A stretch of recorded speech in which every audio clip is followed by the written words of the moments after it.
The US imposed new charges on goods imported from Canada, Mexico and China. Trump has also hit China with additional 10% tariffs today. This is on top of the 10% that was imposed on Chinese exports in February now. And Beijing responded by saying it's imposing its own additional tariffs of between 10 and 15% on some US products. That will start on the 10th of March. Trump just threatened 100% tariffs on China and thinks he's winning some kind of economic chess match. Meanwhile, China's over there buying gold like it's on sale at Walmart and laughing all the way to their gold vault. But here's the crazy part. While Trump's playing checkers, China's actually dismantling the dollar piece by piece. They've dumped over $200 billion in US Treasury bonds while adding 250 tons of gold to their reserves just this year. Quick favor before we move on, if you appreciate this content, consider giving this video a like and subscribing to the channel.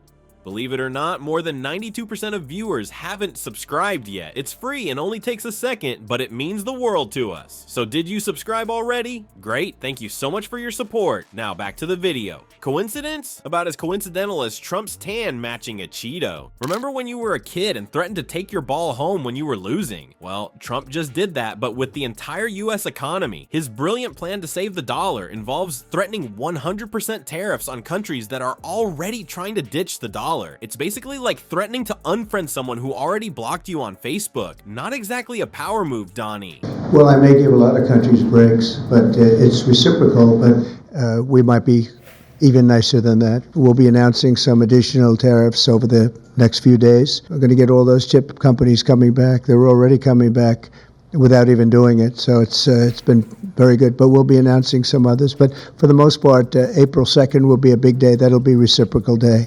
And that's at a 25% level. And we are going to be doing automobiles, which you've known about for a long time. We'll be announcing that fairly soon. While Trump's busy shouting about tariffs like they're magic economic spells, China's been quietly making chess moves that make his checkers game look pathetic. They've been selling off US Treasury bonds like they're going out of style. Over $200 billion worth gone in just the last year. That's a lot of IOUs they're no longer interested in collecting. But here's where it gets really interesting. China isn't just ditching American debt, they're trading it in for something much shinier, gold. And not just a little gold, we're talking tons of it. Literally tons, like 250 tons just this year alone, which is basically the weight of Trump's ego after someone compliments his hair. Meanwhile, the BRICS nations, that's Brazil, Russia, India, China, and South Africa for those who aren't keeping up with economic friend groups, aren't remotely scared of Trump's tariff tantrums. They're actually speeding up their plans to create their own payment systems that completely bypass the dollar. It's like watching someone threaten to ban you from their birthday party while you're already having a much better party across the street with cooler friends who have better snacks. China now saying that they will look to impose tariffs on some U.S. goods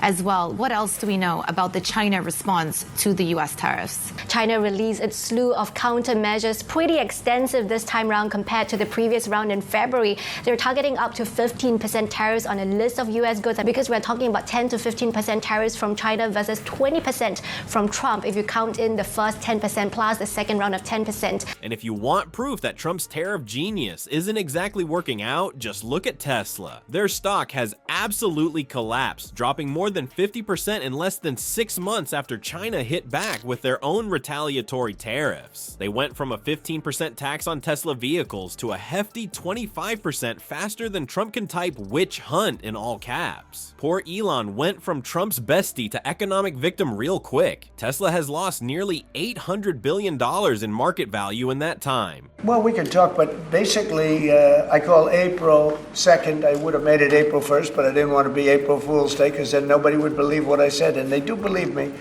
April 2nd is going to be Liberation Day for America. Hundreds of billions, not millions, but billions. They're all coming here. Apple just announced $500 billion worth. They're going to build plants here. You know, they built their plants in China. They're going to build them here. We've been ripped off by every country in the world, friend and foe. We've been ripped off on trade. We've been ripped off on military. We protect people and they don't do anything for us. It's just so unfair for years and years. Price gap is stunning too. Tesla's Model 3 now costs around $43,000 in China, while domestic competitors like BYD offer similar vehicles for about $30,000. Even economists, not exactly known for their hot takes, are saying that Trump's tariff threats may actually be accelerating de-dollarization rather than preventing it. While Trump fumbles with tariffs and Elon watches Tesla stocks crash, China's been pulling off the financial heist of the century, right under America's nose. Did you know that BRICS nations have bought more gold in the last 5 years than in the previous 50 years combined? That's not just saving for a rainy day, that's building an ark for the dollar flood they see coming. You know what's funny about gold? It doesn't care about your tweets, your tariffs, or your tantrums, and China's banking on that big time. They're not collecting shiny metal to make Trump Tower knockoffs. They're building a financial fortress that US sanctions bounce off of like spitballs against a tank. Think of it as China's "Sorry America, I can't hear you" over all this gold strategy. While Americans are busy arguing about which old guy should be president, China has quietly tripled their gold reserves in the last decade. It's like watching someone slowly buy up all the monopoly properties while you're busy complaining about rolling doubles. Suddenly they've got hotels everywhere and you're just hoping to pass go. Remember 1971? Probably not unless you're as old as Biden. That's when Nixon took the dollar off the gold standard, basically telling the world, trust us, this paper is totally valuable. The White House, where the economy and tariffs are front and center today. President Trump will meet with Louisiana Governor Jeff Landry before they're expected to make a major announcement. Only because the president is constantly gyrating on what he is doing with regards to the tariffs. One day he's implementing them, one day he's not, one day they're wide-ranging, the next day that they're narrow. One thing the president is doing later today is announcing an economic development deal down in the state of Louisiana, where they're set to announce about $5.8 billion in steel manufacturing set for that.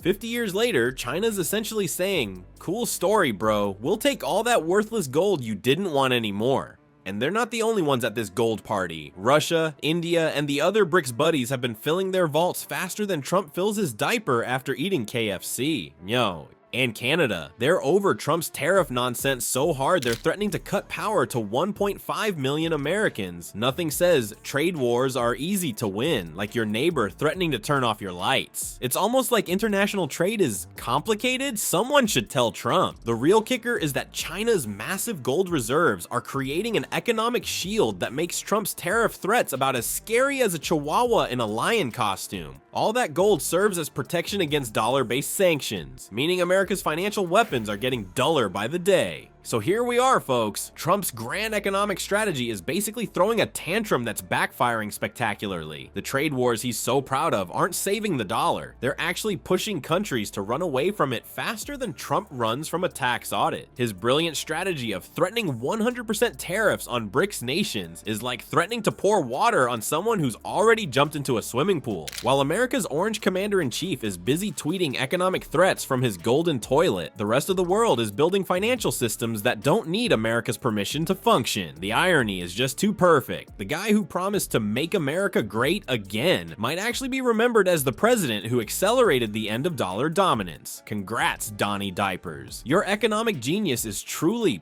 something else.